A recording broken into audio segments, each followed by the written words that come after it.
I'm not a physicist. Okay, never mind. Forget everything I said about... in fact, I'm just going to cut that part out. Yeah, so I never really got to cover New Atheists because I didn't have a show.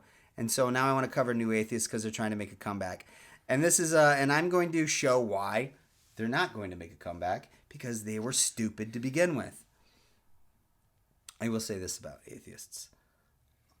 Like the argumentative New Atheist guys. Yeah.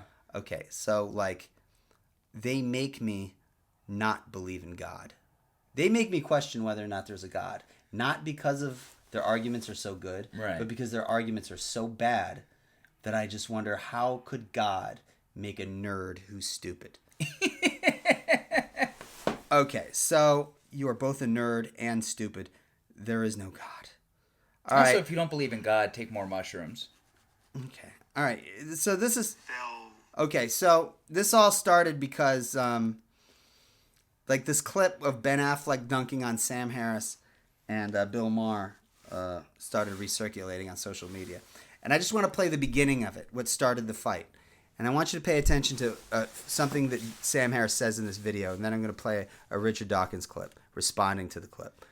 So the other thing we want to talk about, of course, is that you and I have been trying to make the case, I think, I have anyway, that liberals need to stand up for liberal principles. This is what I said on last week's show. Obviously, I got a lot of hate for it. But all I'm saying is that liberal principles like freedom of speech, freedom to practice any religion you want, as Ben Affleck put it, all men are created equal. Without fear of violence, freedom to leave a religion, equality for women, equality for minorities, including homosexuals. Real quick, there's no rule. The Quran. There's no rule in the Quran about leaving the religion. So that's not a real thing. He made that up. These are liberal principles that liberals applaud for. But then when you say in the Muslim world this is what's lacking, then they get upset. Yeah.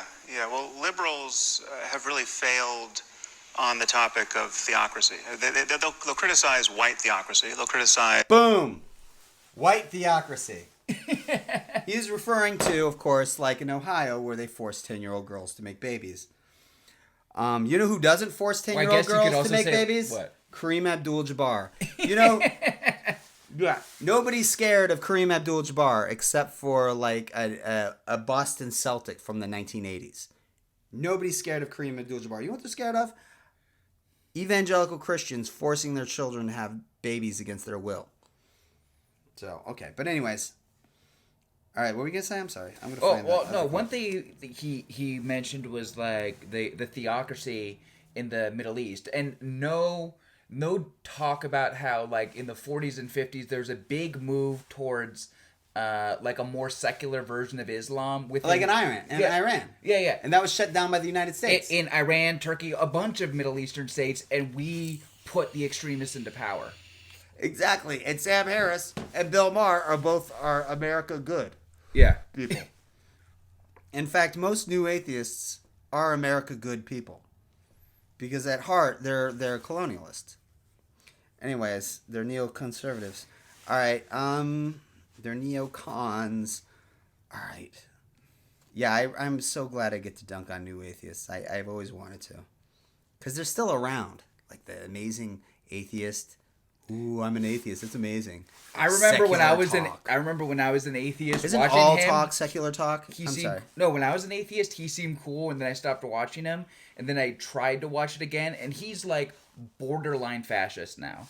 Who is? Which one? The amazing atheist. Oh, we covered one of his clips where he's just said the most racist stuff, where he defended slavery. What? Yeah, he said like they're better off in America. That argument. Oh yeah. Anyways. The crime of... Okay, this is Richard Dawkins responding to that debate. Okay, now he said, white theocracy. That's how the entire debate started, with Sam Harris saying, white theocracy. Y'all heard him, right? Okay. Affleck, whom I didn't know, but I understand he's... Oh, wait. Ben Affleck, whom I didn't know, but I understand he's Batman. Own! You just totally dunked on him. He's an actor who played a role in a movie. And I'm a third-rate computer programmer who talks about God.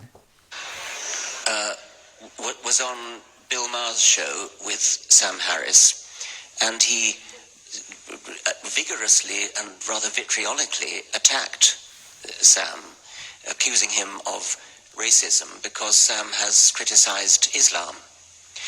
And that's a very easy thing to do, but it's a very silly, superficial thing to do because, of course, Sam Harris Islam also is said we not should a nuke race. the Muslim Wait, you world. missed it. You missed it. Racism because Sam has criticized Islam.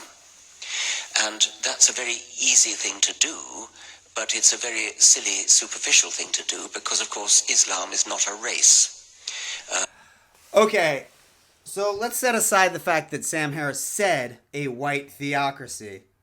We can all assume, I think that you would be absolutely, completely unaware of what's going on in the world if you don't think that the origins of those criticisms are racial. I mean...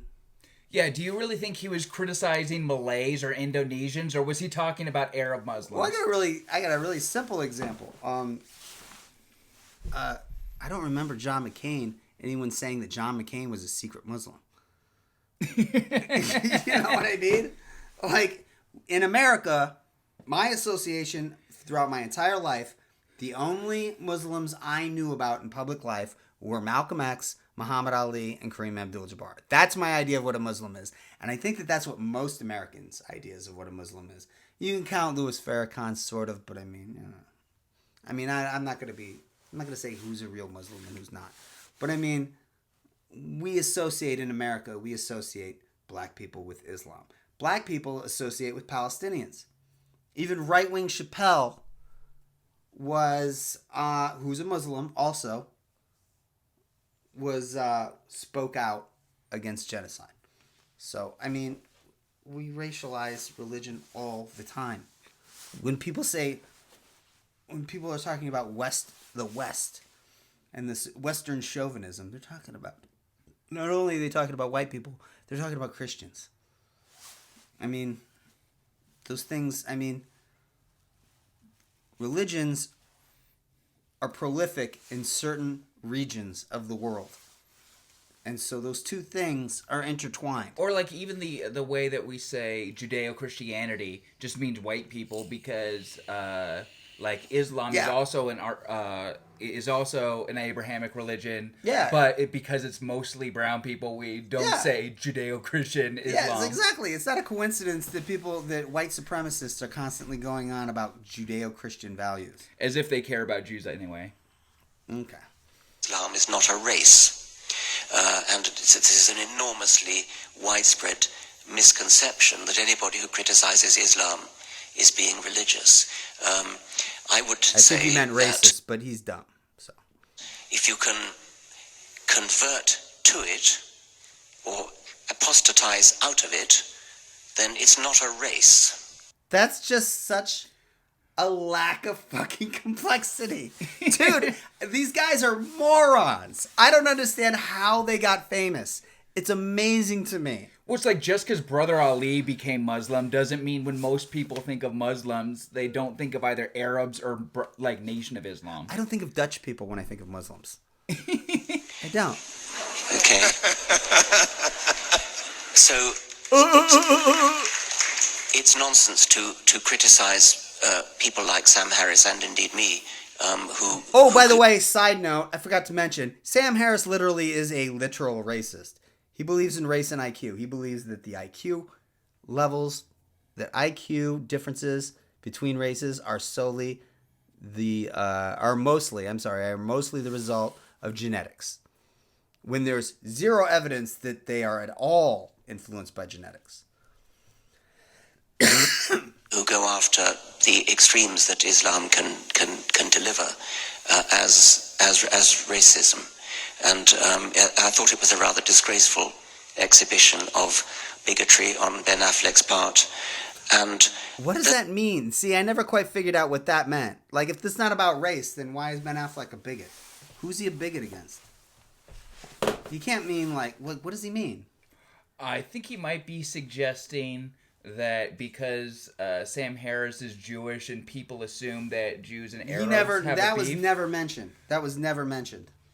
But what else could he possibly mean by it's like racist? Bigoted against white people? Yeah. I think he means bigoted against white people.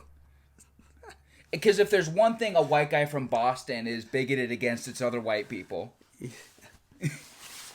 Part, and there's a kind of condescension about it actually as well, because There's a condescension about it, kind of like when you go, "Oh, you're Batman." Oh, I'm sorry. I didn't know I was getting an opinion from Batman. the horrific things that are done in the Islamic world, not of course by all Muslims, very far from it, but the horrific things that are done to gay people, to women. It's funny, and that's so funny he said that word, because every time I hear that accent, that word pops into my mind. Anyways, speaking of gay people, yeah, he's a huge transphobe. He doesn't believe trans people existed. You know how you ever heard like when people would be like, I don't know who this was, if it was Artie Lang or it was Norm. I think it was Norm, where he's talking about his uncle thought gay people were invented in the 60s. Richard Dawkins said that about trans people. He's like, a few years ago, you never heard about transgender people. And I was like, dude, you never seen like Dressed to Kill? Like, what are you talking about, dude? You ever watch Donahue? Like, what are you talking about? Like, how do you... he basically implied that they were invented, like, you know, in like during the Trump administration or something.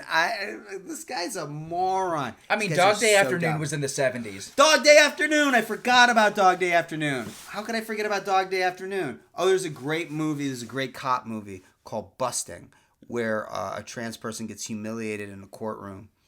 Yeah, there's Dressed to Kill that had this whole opening of a clip of the Donahue show of a person explaining transgenderism to the audience. And then it proceeds to make a transgender person a serial killer who murders women if they make his dick hard.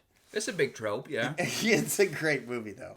But anyways, it gives this very like clinical explanation of transgenderism at the beginning. That movie was in 1980. Like, I saw a movie called Injustice for All, where we are meant to sympathize with the transgender person who has to go to a man prison, and he says, "I will die if I go there," and he ends up killing himself rather than going to a male prison. So Richard Dawkins is a moron.